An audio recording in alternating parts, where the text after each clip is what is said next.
Good morning and welcome to another episode of Let's Go. For the past 6 months, we've been preaching survival and thrival, helping leaders of middle market companies make the right moves to come out of COVID stronger than before. A few weeks ago, we started retiring the survival and thrival theme, mainly because, frankly, we're tired of talking about the pandemic. We're ready to move forward and help leaders build kick-ass companies. So we thought about renaming the series No Excuses, because no matter what the world throws at us, we need to be able to persevere and do the best we can. But we're simply calling it Let's Go because I want to continue to preach offense. With that as a backdrop, I'm continuing to host intimate discussions with middle market thought leaders. We're providing peer-to-peer connections in order to help the leaders of entrepreneurial companies build great teams. My guest this week is Clay Grubb, commercial real estate guru and impact investor. Clay drives the strategic vision for GRUB Properties, and he plays an active role in all investments for the company. Since 2002, when he became CEO, the company has grown substantially, including over $2 billion in acquisitions and development, and it's performed at the top 25% of real estate investment funds. Clay graduated from Tulane University's Freeman School of Business with a major in management and a second major in economics. He received his JD from the University of North Carolina School of Law, and he is the author of Creating the Urban Dream, which we're going to dive into a fair amount today. And he serves on numerous professional and civic organizations, as well as being a fellow YPO member. So, Clay, thank you so much for joining me today. Thank you, Kurt. It's great to be here. And as you mentioned, it's exciting to be able to chat from two time zones away and get to know each other and look forward to more of this. That's definitely one of the perks, if you will, of COVID is this new environment where I can have a meeting with you.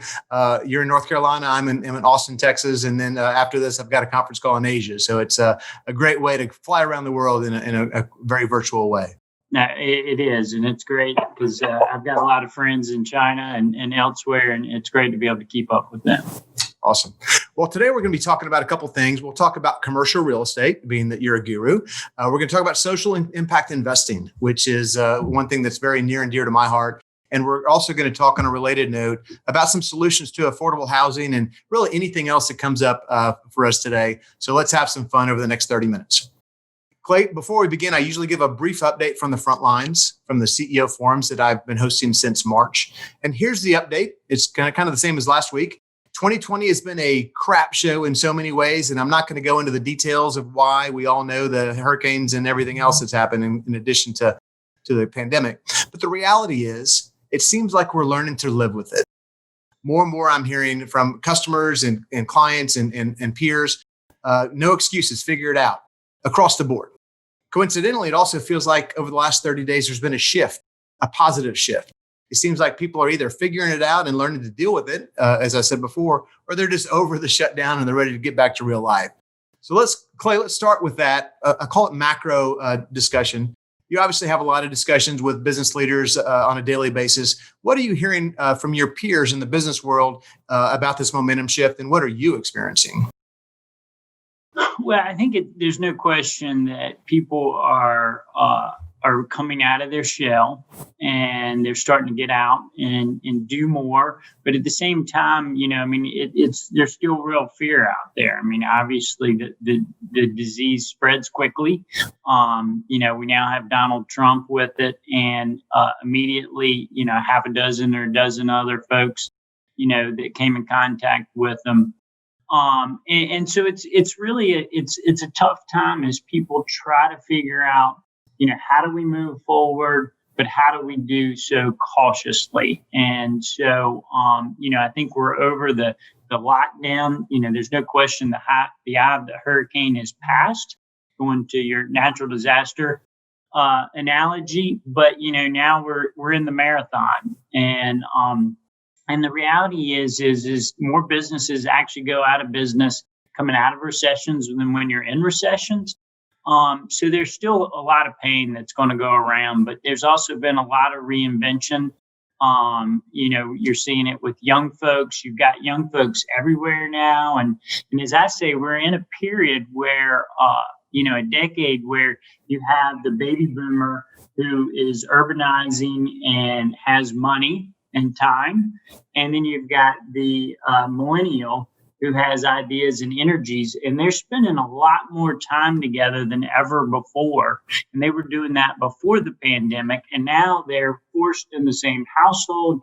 And so you're getting this creative energy that now has access to capital. And so they're starting new apps. They're starting all kinds of creative new art programs. And so the creativity that's coming out of this is really phenomenal. And the communication, as you said, just, now all of a sudden it's nothing to do a call and have somebody from Dubai and China and Canada all together. And so it's a great, I wouldn't say it's a great time, but I think there's going to be some great things that come out of it. I like to take that positive angle. What are the positive things that are coming out of this? And you touched on several that I wrote down. I love the word you used, the reinvention. Typically you've had creative energy. Well, you've always had creative energy with these younger folks, but they've never had access to capital. And they really haven't had access to mentors because, if you think about it, when we were growing up, our parents didn't even go to sports games.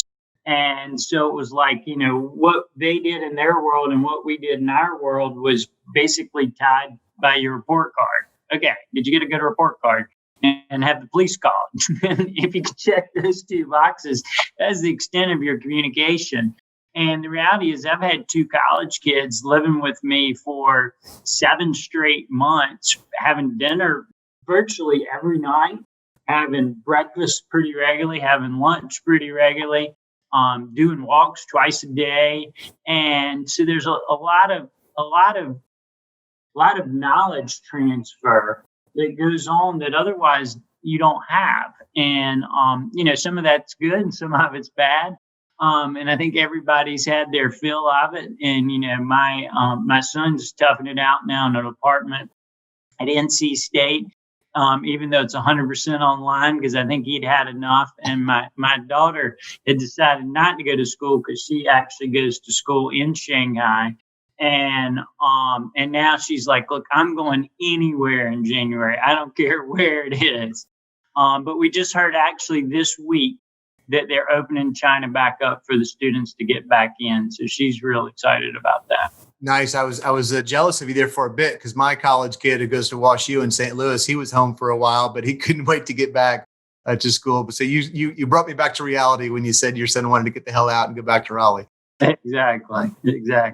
Hey, let's dive into more micro, if you will. Let's talk about GRUB Properties. About 6 or 8 weeks ago, we had Chris Waters, who's president of Waters International Realty. He is in the residential real estate market. We had a really good earful, if you will, of what's going on in the residential market. But talk to us a little bit about GRUB Properties, and then I also like to dive into the commercial real estate market as well. Yeah, well, GRUB Properties is a 50-plus-year-old real estate company. My father actually started it as a home builder in redline neighborhoods, which was before the Community Reinvestment Act. And basically, banks discriminated against Black families and didn't do loans to them. And he didn't feel that was appropriate. So he started a home building business. And then he started basically what I call a not-for-profit finance business that financed those homes. And the way he's able to justify that is that he broke all the child labor laws. So at age 12, instead of playing basketball and football, I collected mortgages and did amortization schedules after school every day and through the summer, which was a great experience. But and that's a little bit about GRUB Properties. We've evolved a lot since that. We're not a home builder anymore. We're focused on apartments and office buildings today. But I'll start kind of at a macro level where we think we are in the real estate cycle. It's really interesting, and you can't really talk about real estate in general because there's clearly haves and have-nots. And with these low interest rates, buildings that have predictable income will go up in value because basically the cost of capital has gotten a lot cheaper and the value of predictability has garnered a premium. And so people will continue to pay more and more over the next couple of years for any kind of predictability. That being said, You have retail, which offers zero predictability. I think you've had something like 27 companies go bankrupt this year, and I don't know, and that was already a trend pre-pandemic, and now you have hotels that are closed. You have office buildings. It's kind of an interesting scenario because what you have now is your commute to work has actually gotten easier because there's less people on the road, less people on mass transit. Until you get to the elevator. And now if you're in a high rise, they limit how many people are on the elevator. And a buddy of mine has a law firm that takes up 8 floors, all above the 50th floor in a building. And he said if all of them showed up at the same time, it would take an hour and a half to get everybody up into their space. And so I said, the longest part of your commute looks like it may become the elevator line. Wow. And so that's could have a drastic impact on high-rise office, which we're seeing, certainly in the New Yorks and San Francisco's, is significant amount of office space has been put back on the market. But that may be a real benefit for, the Texas markets and the Southeast and Sun Belt, where predominantly the buildings are 4, 5, and 6 stories. But it's clear that companies are still committed to these urban areas. I mean, Facebook just signed a 750,000 square foot lease in Manhattan. Now it's in the old post office, so everything's 6 floors and below, so everybody can take stairs. And the reality is these millennials still want to be there. Now, the baby boomers, do they come back in the urban market? That's a TBD.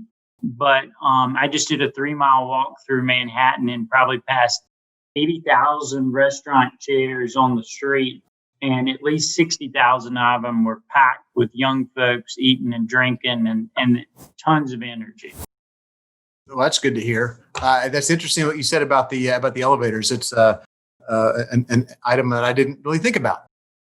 So, Clay, that you answered a lot about the commercial office space part of your business. Talk to me a little bit about the multifamily and what that part of your business looks like, and then I want to dive deeper into the tenants that you serve.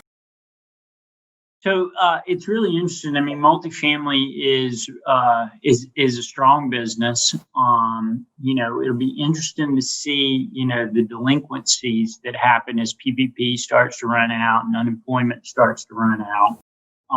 You had the fear of rent strike 2020 that certainly got some properties in some of the urban markets. And but overall, multifamily remains very strong as well as single family. And the reality is that we are creating more households every day than we're creating homes. And we've been doing that for almost 10 straight years. And we're on a trajectory to do it for 10 more years. Actually, the last decade, as far as it's interesting because people are like, God, there's so many apartments being built. I was thinking the same thing. Well, the reality is like 60% of all the apartments are built in just 25 markets. And most of those, it's within 2 sub-markets in those markets. So if you're in one of those markets, Austin being one, Charlotte being one, you're like, wow, there's more construction than ever in history. And that's true in those markets. But the reality is the last 10 years, we've built fewer apartments than any 10-year period in over 50 years. And we're probably only building about 50% at the pace we built in the 1980s. Yet we are creating more households than ever in the history of America. We have more 29-year-olds than we've ever had in America. And we actually have more 13-year-olds than we have 29-year-olds. So you've got this pig in the python that's creating tons of homes, tons of demand for homes. And the reality is we don't have them. And so a lot of them are ended up living at home with their parents for 3, 4, 5 years. We have more 20-year-olds living at home with their parents than since the Great Depression in the 1930s, pre-pandemic. During the pandemic, I'm sure we blew past even the 1930s with all of them living at home. But the reality is, as we talked right at the beginning, they are anxious to get out. And so they're eventually going to rent an apartment. So I think if you're on the value side in a place they can afford, the demand's very strong. Now, do a $15,000 a month apartment. Is that in high demand? I don't know. We're not in that business, but my guess is that's a little soft. Most of those folks are buying homes at the beach and in the mountains. And so resort real estate is on fire, as well as in the hotel industry. I just heard the Amen there in Utah. It's like $3,000 a night for a room was booked solid every night through March. And but then you go to the business hotel, and I stayed in one in Atlanta about 2 months ago, and literally had to use a passkey buzzer to figure out how to get in the hotel. Finally, somebody came to meet me to check me in. They didn't have any lights on in the lobby. I never saw another person my whole stay. Wow. It was pretty eerie. Now I think that's starting to come back. Wow. Well, I've got one. I have several follow-ups on apartments. Let me go back. I have one question I want to ask you. Get some free advice, if you will, for our business owners and leaders who rent office space. So I'll give you the situation, and I'll just say it's me because it is me. I'm a business owner in Austin, Texas. I've just signed a 5-year lease right before the shutdown happened. And my team has started going, obviously, more and more virtual. I'm the only person in my office for the last 3 months. And I want to try to not only survive in 2020, but have some cash on the flip side so I can invest in the future. Is there anything I can do with my landlord to try to find ways to be creative to not only support what he or she is trying to do, but also help what I'm trying to do? Well, it's an interesting situation, but I can tell you what we did as a landlord. And so, both on the residential and the office side. On the office side, we said, look, if you're current on your rent, we'll give you 1 month free rent for every 6 months you extend your lease. And so if you were to say, hey, I'm willing to add 3 years to the term of my lease, we would give you immediately 6 months free rent. And we started that in May 1st. We were actually very proactive. We have 198 office tenants, and we called every single one of them.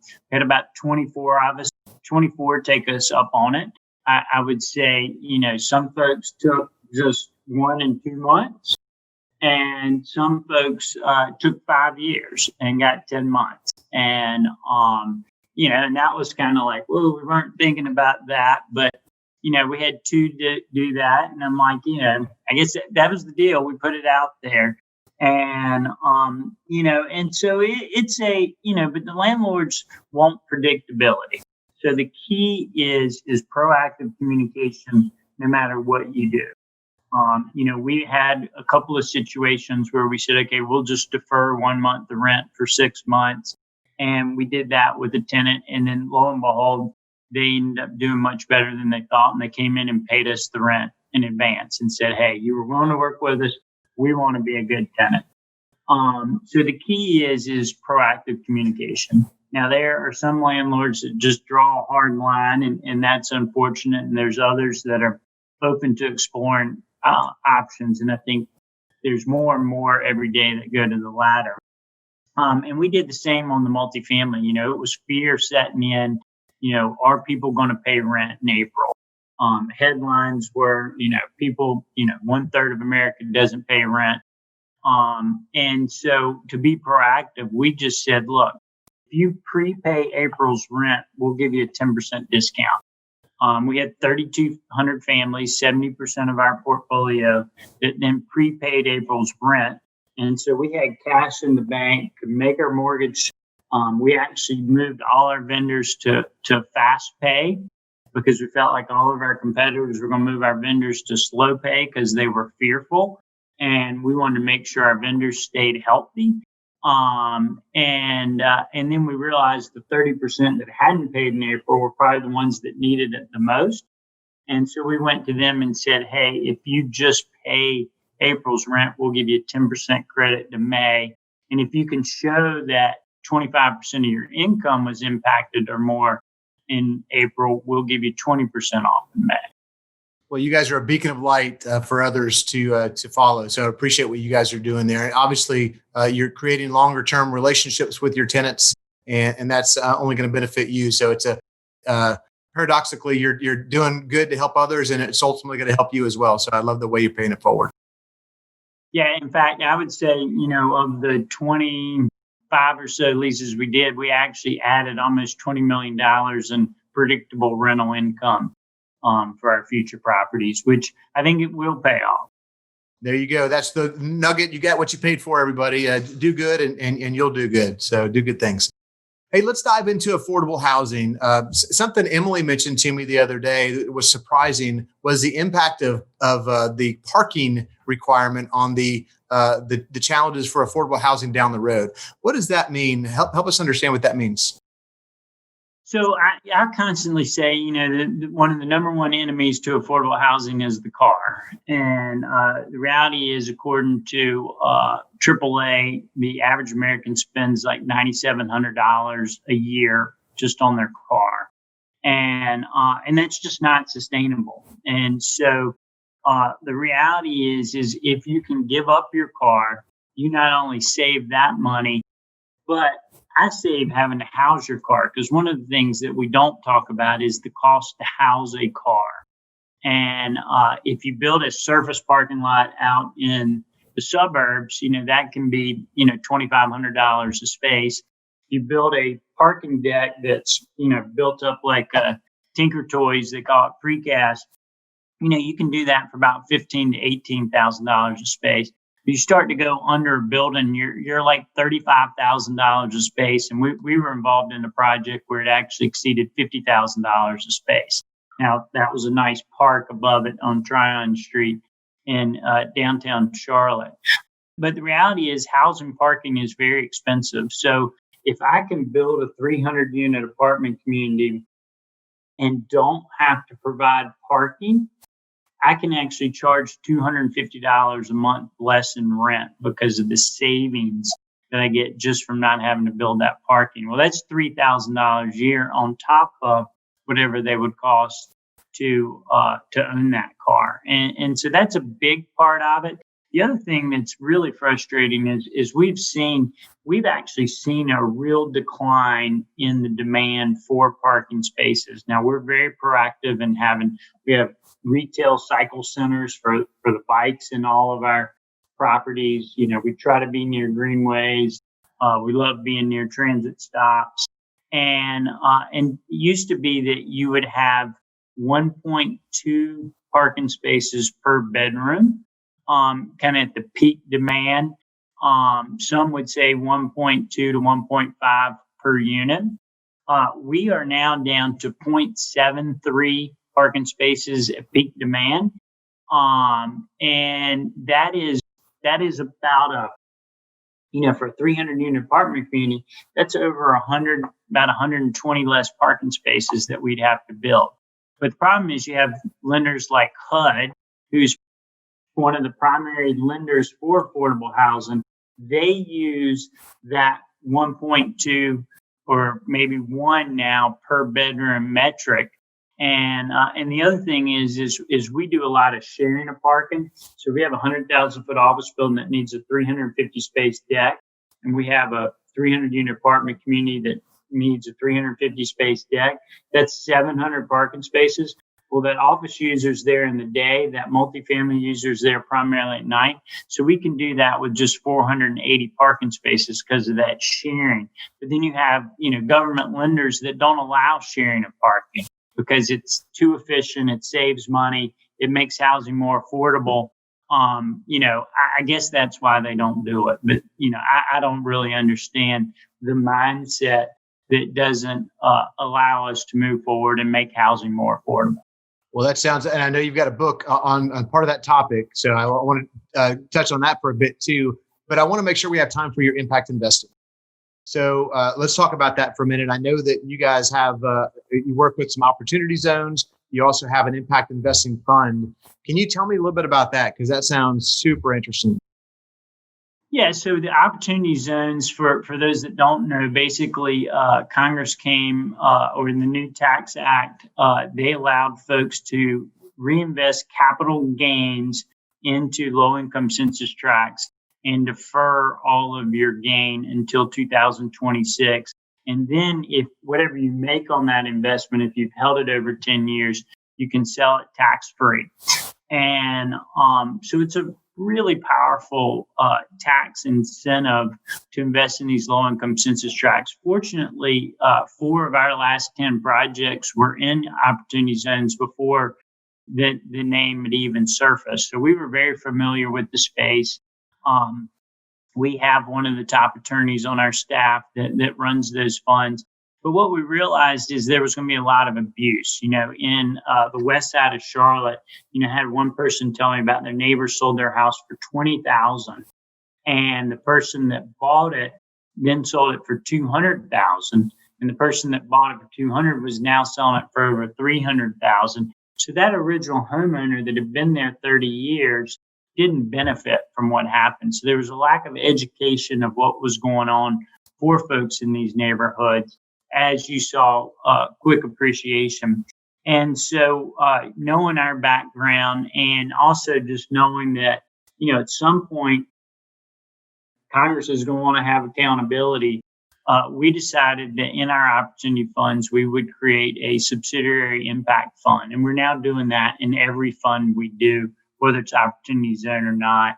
And the current one on the west side in Charlotte, I'm excited. We've done 4 joint ventures with Black developers over there, 2 that have just come to fruition and been real home runs for those folks that we're excited about. One was on a park at the 5 Points across from Johnson C. Smith. It's one of the historical Black colleges in Charlotte, and they're 100% leased as of about 3 weeks ago. And the second one actually just signed the anchor lease with Chase Bank to go on Beatty's Ford neighborhood, which will be, the first JP Morgan Chase branch to reach out into this neighborhood. So we're real excited about that. And we're working actually on a multifamily zoning there that would be a little over 100 apartments without any parking. Right now, we're kind of doubling it, cycle apartments. And it'll have about 160 bike parking spaces and pebbles and cargo bikes and electronic scooter charging stations and electric bike charging stations. And I think it's going to be really fun.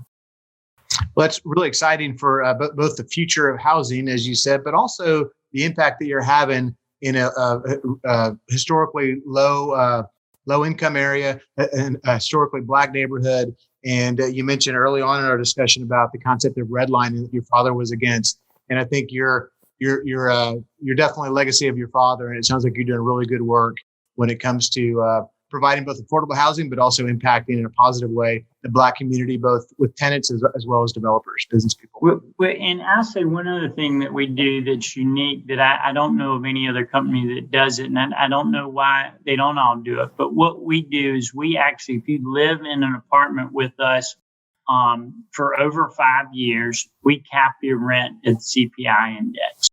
And we have found that we now have hundreds of families that are on that program. And what it does is it starts to create community. So when you move into an apartment community, everybody's not transit. And it creates almost like a sense of security. As I say, it's really, I call it the grandmother effect. A lot of our affordable housing neighborhoods have been destroyed by senior housing. Reality is they take all the seniors out of the neighborhood and they're not there to interact with the kids, which we talked about how powerful that was in the beginning. Well, having these grandmothers in these neighborhoods, as I joke about, firing up a joint in the parking lot within 30 seconds, one's hollering out in the front door. Within 60 seconds, the second's called the police. And then 90 seconds, the third one's bold enough to grab you by the ear and they're dragging you across the parking lot. And so you don't have the crime that exist in these other places that, everybody's transient and nobody knows anybody. And so, it's funny, just by coincidence, it so happens my daughter, who we talked about, goes to school in China, is Rosalie. And we have a resident that has lived with us for 48 years. And her name is Rosalie. I didn't name her after him, but it's a great coincidence to have two Rosalies in my life that kind of are the different spectrums. 48 years. That's amazing. I'm not sure if that's a record, but maybe it should be. Hey, I want to talk a little bit about your book. It's called Creating the Urban Dream. And I know it's about affordable housing. You can show us a copy there. We'll put a link in the chat box. Actually, the buddy I'm here with asked for a copy, so I just happened to have it. Perfect. Give us the 2-minute spiel on that. And I know I heard that most, if not all, of the proceeds go to related causes. Tell me a little bit about that.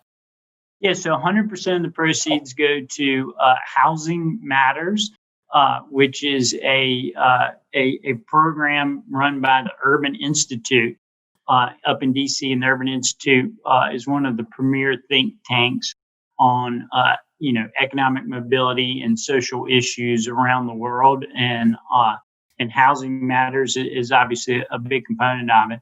But I tried to make the book pretty user friendly. It's a lot of stories. I took my Southern storytelling component and included and talked about one gentleman who actually hand delivered with 2 of his kids and 3 of his grandkids his 360th mortgage payment to me, and the impact of that, and as well as we were just talking about Rosalie. One of my favorite stories is my zoning attorney lived at Glen Lennox, and he lived there like 35 years ago, and I asked him the address, and he's like, I don't remember.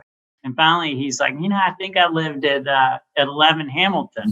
And I was like, who's your neighbor? And he's like, I don't know. And it's like, and then he's like, I think it was the golf coach. And I was like, Mr. Kenny? He goes, yeah, how do you know that? That was 35 years ago. I said, well, he still lives there. So, there's a lot of great stories, but a lot of it too is, a lot about compassion, but a lot about what we need to do. I mean, at the end of the day, I think one of the big mistakes is thinking that government can solve our problems. I think government is there to regulate. The reality is it's entrepreneurs that you're speaking to that are really the folks that can solve these problems. And so if we can set up incentives to help folks improve people's lives and get out of their way, I think the capitalist system works. And so, that's where, I beat up HUD a ton in this because, they do anything but allow the system to work.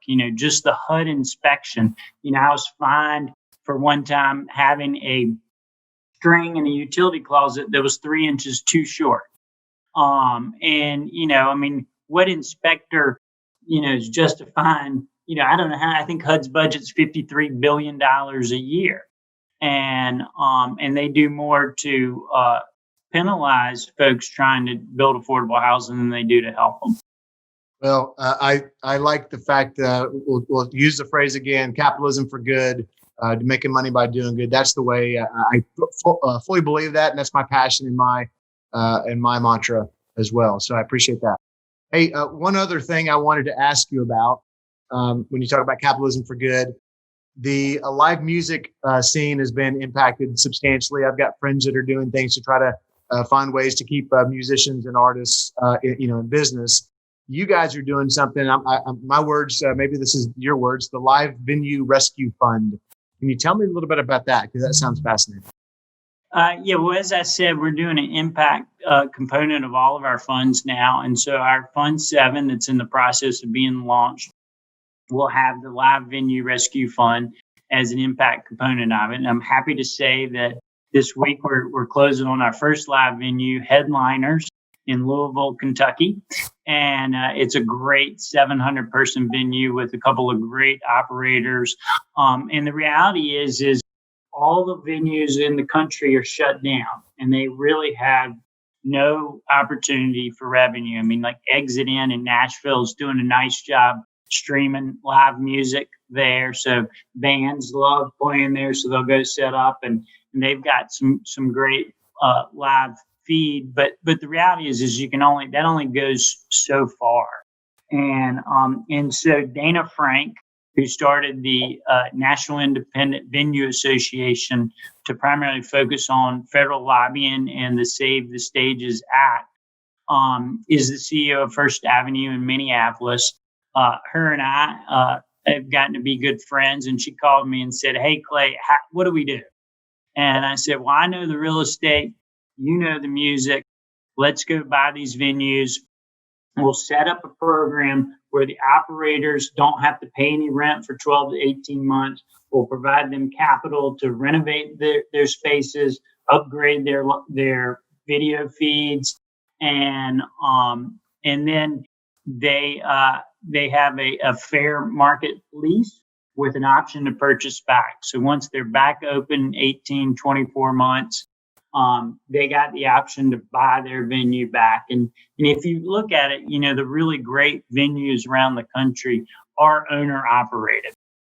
Those that are just renting from landlords eventually disappear as there's a new development opportunity shows up. And so this is a way to try to keep independent live venues independent. I love it. We need to get that message out to all the live venues. I know Austin's got a number that are hurting as well. Hey, Clay, we're low on time, but I've got two questions I want to ask you, so I want to make sure I get to them. First one is, it's kind of a fun one. Tell me something about you that I wouldn't know about you from reading your social profile, your LinkedIn, something like that. Well, I don't know there's much. I get out there and I'm an active kiteboarder, and mountain biker, and now attempting surfer. So I like a lot of outdoor sports, and we do a lot of fun stuff. And so wherever I get the chance, I'm out trying to attempt something new. I hear you bike to work every day. That's you're living your mantra. I love it. I try. So the next, and I don't own a car. So hey, you definitely live in what you preach, practicing what you preach. Hey, the second one is, with COVID and 2020, our minds are mush, and my mind's mush anyway. But I wrote an article about a month ago around what I called COVID F-ups, COVID foul-ups, whatever you want to call it, where, things that I did that were just stupid things, right? And I blamed it on COVID. Like, for example, I drove off with the gas tank, thing in my car, on a drive to Colorado. And I launched my boat without the plug and almost sank the damn thing. And thankfully, I'm well insured. But I'm asking people the same question. Tell me something that you're not afraid to admit that, man, something you goofed up. But it was funny when you talked about the plug, because I mentioned that I woke up at 3:30 in the morning once and realized that I hadn't put the plugs in my boat and had to go out there and bail out and climb in the lake with the snakes and everything in the middle of the dark and find the hole to put the plug in. But, it's been interesting. I mean, I think last week I was actually in LA in Venice Beach and was meeting a prospect to hire this wonderful Black gentleman who is a Southern California born and bred, but looking for new opportunities in real estate. And so I decided to ride my bike. It was a little bit farther than I thought. So I was a little bit later than I thought, and got there. And at the end of breakfast, he was driving off, and I realized that I'd locked my bike with a combination that I didn't know the combination to unlock it.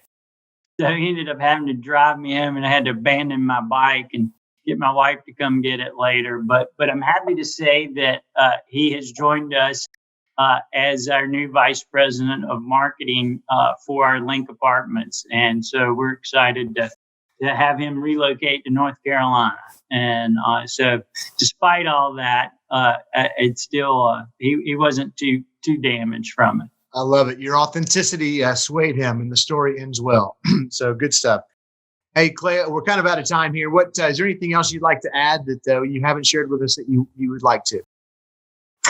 I think at the end of the day, I really appreciate these conversations. We talked a little bit about, how tough it is out there with, now you've got, all this racial tension that's built up on top of already another set of tension with the pandemic. And so I think people want to push these things behind us.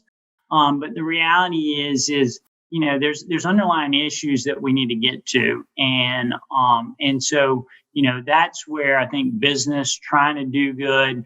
I was just, on our live venue fund, the chairman of Gibson Guitars just joined our advisory board, and he was talking about how, they really believe that, you do get a premium for being socially responsible. And I think that's true. I think at the end of the day, Marion Wright Edelman, the founder of the Children's Defense Fund, has a great saying, and it's, if you focus on where there's need, you'll always have a job.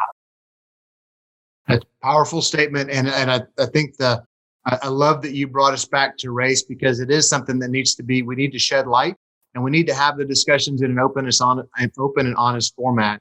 And so I love what you're doing with your housing, and I love what you're doing with live music venue. And really, I appreciate all that you're doing. So keep up the great work. Thank you for joining me today. It's been a pleasure visiting with you. And all you out there, thanks for joining us. I'll be back next week with another edition of Let's Go. My guest is going to be CEO Coaching whisperer Mark Moses, who is the founder of CEO Coaching International. Talk about a guy who's got a Let's Go mentality. I'm super excited to visit with him and talk about opportunities and growth. So until next week.